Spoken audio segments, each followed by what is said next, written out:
Hi hello नमस्ते, मी उज्ज्वला पवार या YouTube चॅनलवर तुमचं अगदी मनापासून स्वागत आहे. तर आज मी तुम्हाला एकादशी स्पेशल थालीपीठांची रेसिपी कशी बनवायची ते दाखवणार आहे. तर कुठलीही पूर्वतयारी न करता आपण ही रेसिपी पाहणार आहोत. तर इथे मी शाबूत तांदूळ घेतले आहेत. आता इथे आपण एका साईडला गॅसवरती कढई ठेवली आहे.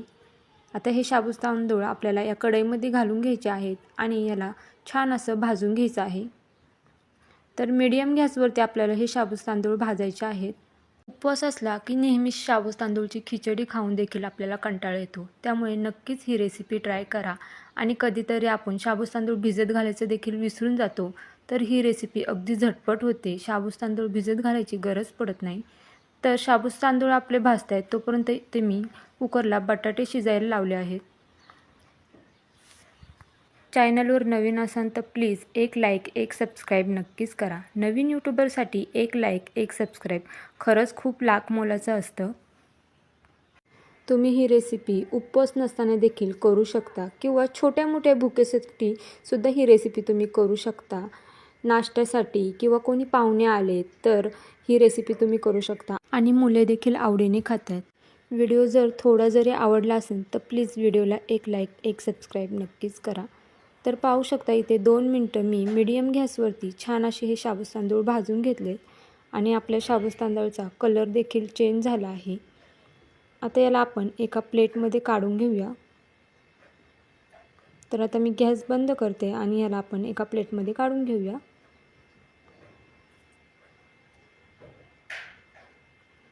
तर इथे मी सर्व शाबूत तांदूळ एका प्लेटमध्ये काढून घेतले आहेत. आता याला आपण थंड व्हायला ठेवूया. हे शाबूत तांदूळ थंड झाले की आपल्याला याला मिक्सरच्या भांड्यामध्ये वाटून घ्यायचे आहे. आता इथे मी कुकरला बटाटे उकडून घेतले होते ते देखील आपल्याला सोलून घ्यायचे आहेत. व्हिडिओ इथपर्यंत पाहिला असेल तर प्लीज व्हिडिओला एक लाईक एक सबस्क्राईब नक्कीच करा. तर पाहू शकता अशाच पद्धतीने मी सर्व तिन्हीसुद्धा बटाटे सोलून घेतले आहेत. आता जे आपण शाबूत तांदूळ भाजून घेतले होते ते देखील मी मिक्सरला छान असे बारीक वाटून घेतले आहे. आता इथे आपण एक बाउल घेणार आहोत. त्यामध्ये हे जे वाटलेले शाबूत तांदूळ आहे ते घालून घ्यायचे आहेत आणि यामध्ये आपल्याला बटाटा मीडियम आकाराची किसणी घ्यायची आहे आणि त्या किसणीने आपल्याला हा बटाटा किसून घ्यायचा आहे. तुम्ही असा देखील हाताने कुस्करून टाकू शकता, पण किसणीने बटाटा किसला तर तो छान असा एकजीव होऊन जातो. तर पाहू शकता इथे मी तिन्हीसुद्धा बटाटे छान असे किसून घेते.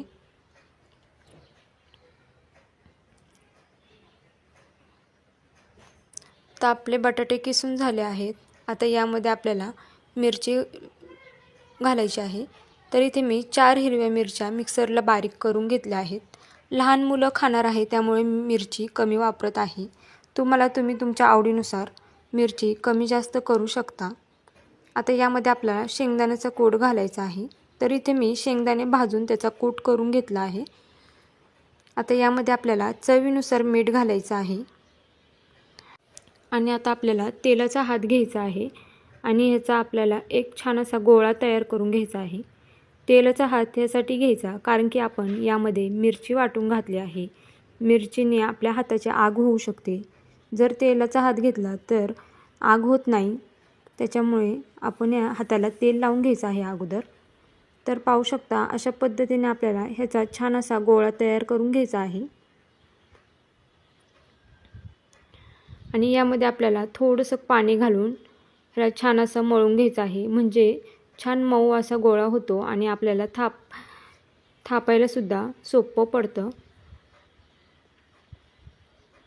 तर पाहू शकता ह्याचा मी छान असा मऊ गोळा तयार करून घेतला आहे.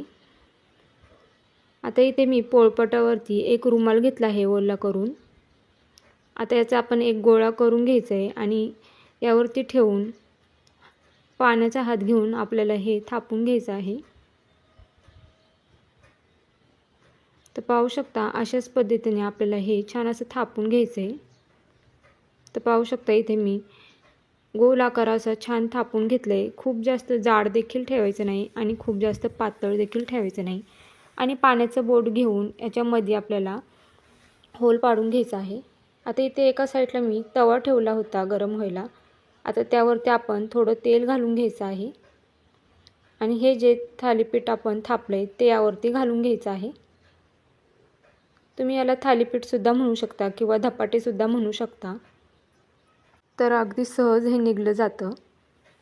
आता याच्या बाजूने आपल्याला थोडंसं तेल सोडायचं आहे,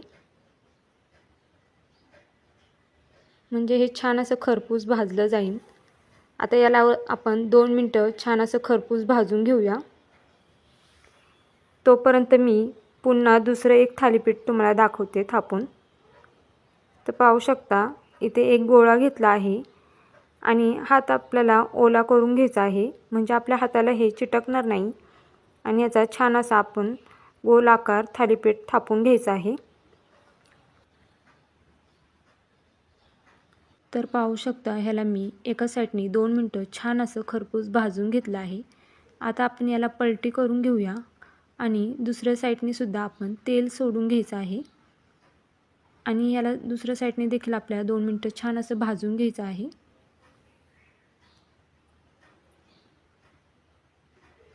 तर इथे मी दुसरंच देखील थालीपीठ थापून घेतलं आहे। आता बोटाला पाणी लावून याला मध्ये होल पाडून घ्यायचा आहे। तर पाहू शकता इथे मी दुसऱ्या देखील साईडनी 2 मिनिटं छान असे हे खरपूस भाजून घेतलं आहे। तर आता आपण याला एका प्लेटमध्ये काढून घेऊया।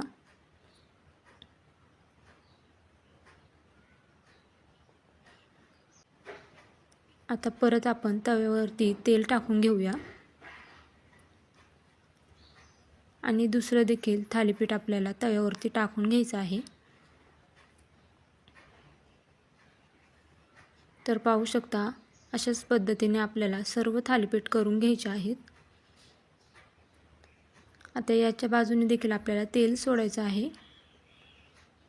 हे जे मध्ये होल आहे त्यामध्ये देखील आपल्याला तेल सोडायचं आहे, म्हणजे कसं थालीपीठ छान असं खरपूस भाजलं जातं। तर पाहू शकता इथे दोन्हीसुद्धा साईडनी मी थालीपीठ छान असं खरपूस भाजून घेतलं आहे। आता याला देखील आपण एका प्लेटमध्ये काढून घेऊया। तर कशी वाटली तुम्हाला माझी आजची ही एकादशी स्पेशल थालीपीठांची रेसिपी हे मला कमेंट करून नक्कीच सांगा आणि तुम्ही माझे व्हिडिओ कुठून पाहताय हे देखील कमेंट करून सांगायला विसरू नका। त्याचबरोबर जर चॅनलवर नवीन असाल तर प्लीज एक लाईक एक सबस्क्राईब नक्कीच करा। नवीन यूट्यूबरसाठी तुमचं एक लाईक एक सबस्क्राईब खरंच खूप लाख मोलाचं असतं। तर भेटूया उद्या एक अशाच नवीन रेसिपीसोबत। तोपर्यंत सर्वांनी काळजी घ्या। बाय।